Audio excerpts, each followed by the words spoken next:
Hey everybody, it's Jason Creel and this is the Lawn Care Life. A couple of years ago I did a video that was called the do's and don'ts of starting a lawn care business. Today I want to put a little twist on that and talk about the do's and don'ts of starting a weed control business. Now a lot of you who've been following me on here know that I had a couple of mowing businesses and now I'm in the weed control and fertilization business, and while there's a lot of similarities in your skills that you might learn in a mowing business can definitely translate over the weed control business as far as the business skills and just understanding about lawns, there are some new things to learn. And so in this video I want to talk about the do's and the don'ts of starting a weed control and fertilization business.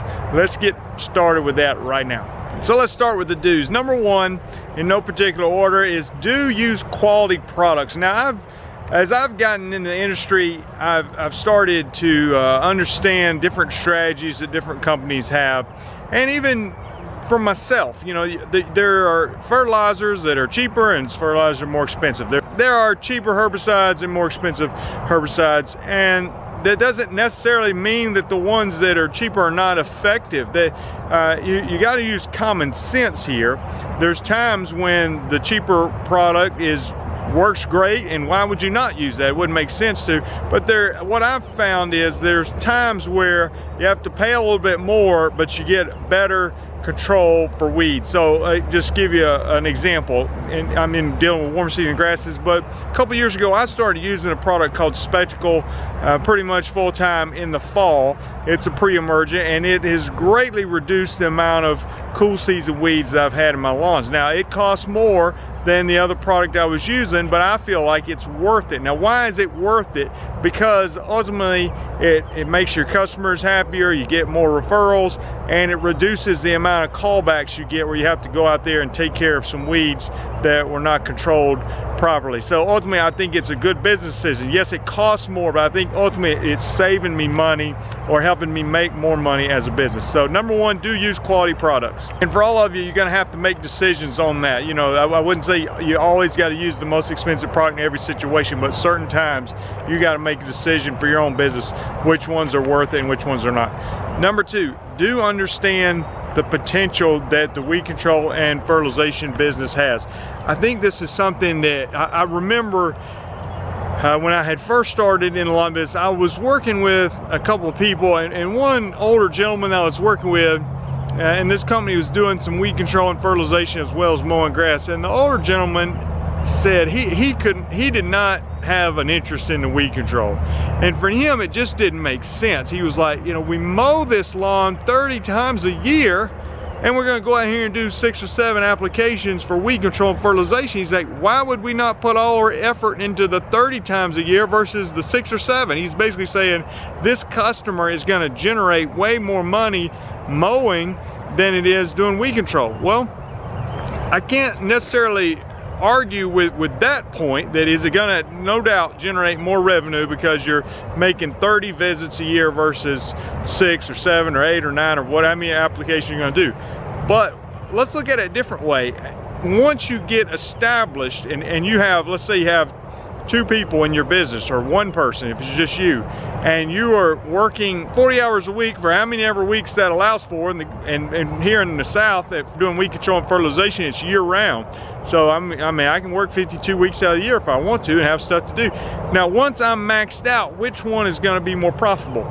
It's actually the weed control and fertilization in my experience. Doesn't mean mowing's a bad business, doesn't mean that people don't make tons of money doing mowing. I'm not saying that by any means, but just per person, typically you're going to make more money. Now the downside is you got to have more customers. You know, you can't just have 50 customers and go out there and spray their yard every 6 or 8 weeks and fill up your schedule. I mean, that's just, you're not going to make hardly any money. So yes, you got to have a lot of customers, but ultimately I think there's great potential, especially for small businesses that just have 1 or 2 people working in the business.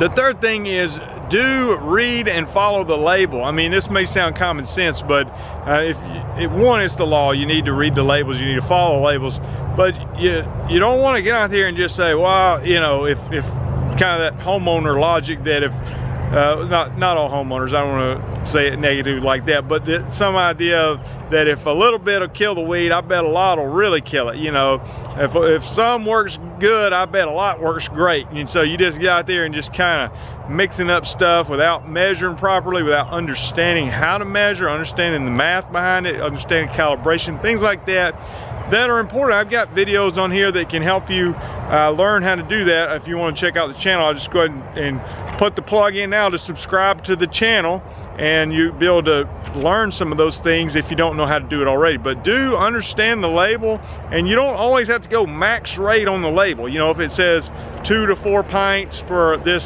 particular product per acre, it doesn't mean you say, hey, it says I can go up to 4, let's go to 4 and let's push it to the limit. You know, you don't have to do that. You can experiment or talk to people and say, you know what, I wonder if I use 2, would it still give me good control and with less risk of burning the grass, or maybe 3, you know. So just understand you don't have to max out every product, but you need to read and understand the labels. And the 4th thing I want to mention is do find someone that can help you. You know, that's been the greatest thing for me and helping me get started and helping me be successful in the weed control and fertilization, is having a mentor who's been there and done that, who can come along and help you. And you know, the tricky thing about this, sometimes it's weeds are regional, grass types are regional, weather is definitely regional, and so you know, it's something that you kind of need somebody who's familiar with your area, your grass types, because your program, if you live somewhere else, is going to be different than my program in Alabama, dealing with the weeds we deal with and the warm season grasses I'm dealing with. So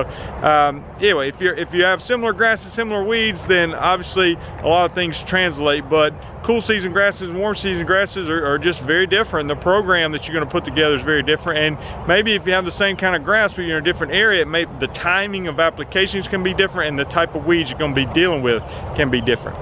That's it for the do's. Let's move over to the don'ts for starting a weed control and fertilization business. The first don't is probably one of the biggest adjustments I had from mowing to coming over to weed control, and that's don't take the complaints personal. And you say, what do you mean complaints? You know, well, I tried to do a great job when I was mowing lawns. Be very reliable, show up on time, communicate with the customers, charge a fair price, and you rarely got complaints if you did that. Now, I try to do the same thing in weed control. Show up on time, do a good job, use quality products, but it depending on the expectations, you know, it's hard to just make a yard perfect. I mean, some yards, they just got too much shade, too much water, too much erosion, too much, you know, anyway, it just, and sometimes the yard look almost perfect and you still get somebody who complains. But just as a general rule, you're probably going to get more complaints in the weed control and fertilization. Now, as I've been doing it, I have gotten better at understanding what's going to take to make the yard look right. I've done a better job of communicating with the customer up front, and it's helped cut down on the complaints, and trying to just set realistic expectations from the beginning that, hey, listen, I'm going to spray your lawn, and a lot of these weeds are going to die. These here will not die, but they'll go away soon, and we can prevent those next year, and we're going to get it turned around here. I think this summer it's going to look a lot better. I mean, you know, saying stuff like that, not just, again, not just over promising, under delivering, but at the same time, just talk to them, give them some level of expectation, because you don't know. Some people think it's going to be a magic one application, it's going to be perfect, and some people think that it's going to take years to make it look right. And I'm looking at it thinking, oh, this yard's going to look fine in about 2-3 months, you know. So I try to communicate, but understand you're going to get some callbacks and complaints. You get better at dealing with those, but try not to take them personal. It's just part of the business. Number 2 is don't have a short-term view, and this goes along with what I said about, you know, difference in mowing versus weed control. If the first year you get out there and you say, I'm gonna really give it a go in the weed control, and you get 50 to 100 customers. My first year I got about 100 customers. To be honest, 100 customers was not enough to make a living. And it took me 3 years to fill up my schedule, which took about 400 customers. That was me doing 6 to 7 applications.